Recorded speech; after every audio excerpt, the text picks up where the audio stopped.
Não existe a figura de Lúcifer no judaísmo. Sempre que eu falo isso, aparece um comentário e fala assim: ah, mas e o Satanás que aparece lá na história de Jó? Eu falo muito obrigado pela citação. Por quê?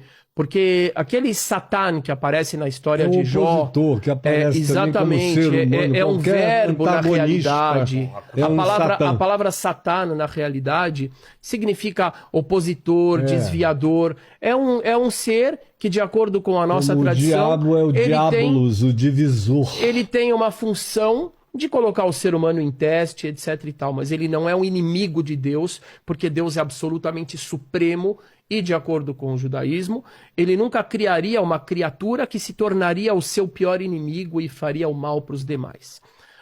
Aquele Satã que aparece em Jó, ele é claramente submisso ao Criador. O Criador fala, não toque na vida de Jó. O que o Satã responde? Ok.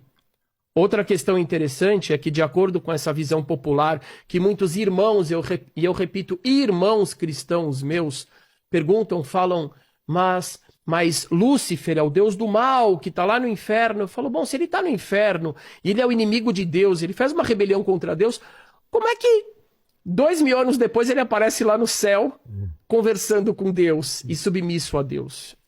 Outra coisa, todos os versículos que os evangelhos trazem, se referindo a Lúcifer, eles são versículos que qualquer pessoa pode pegar o capítulo inteiro e vai ler que, na realidade, aqueles versículos se referiam ao rei da Babilônia e ao rei de Tiro. Aqueles versículos não estão falando de nenhum inimigo de Deus. Essa história não é bíblica, essa história não tem lugar nenhum. Histórico e real. E depois, aquela figura de linguagem, Deus se refere ao rei de Tiro, ao rei da Babilônia, como pessoas que estavam numa situação como se fossem anjos no paraíso, e que caem do ponto de vista social histórico.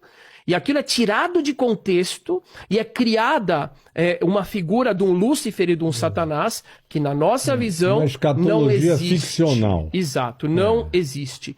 Então, toda a base nas escrituras judaicas, quando é bem examinada, inclusive por aquilo que é citado nos evangelhos, faz com que qualquer pessoa que faça uma leitura objetiva compreenda por que nós não aceitamos, não temos essa dimensão de diabo, de Lúcifer, etc e tal.